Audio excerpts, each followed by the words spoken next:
So for today's video, samahan nyo ako. Pupunta kami magbayad ng kurente. Oo. Kasi nga nangyari is 2 months na kaming hindi nakabayad ng kurente kasi nga yung first month hindi nagbigay sa amin ng bill. Parang kasalanan ko pa talaga na hindi kami nakabayad. O ang nangyari, ang laki ng babayaran ko ngayon. So diyang banda is nakapasok na ako sa Anico. Of course, nagantay muna ako kasi nga ang daming nagbayad. Oo, nagantay ako ng for almost an hour para makabayad talaga ako. And by the way, kasama ko pala yung makulit kong anak niya, si Elian, of course, yung pamangking ko, di ba? Ganyan, antok na antok mo talaga ako, di ba? Tingnan mo.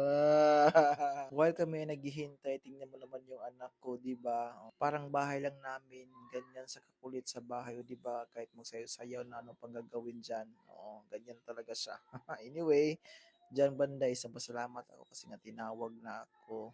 At nagpapasalamat pa rin kami kasi nga at least nakabayad pa rin kami kahit malaki yung babayaran namin. Para sa amin, or especially para sa akin, malaki na talaga yan. And if nakaabot ka dito, please don't forget to follow our page. Sige, bye! Good to everyone.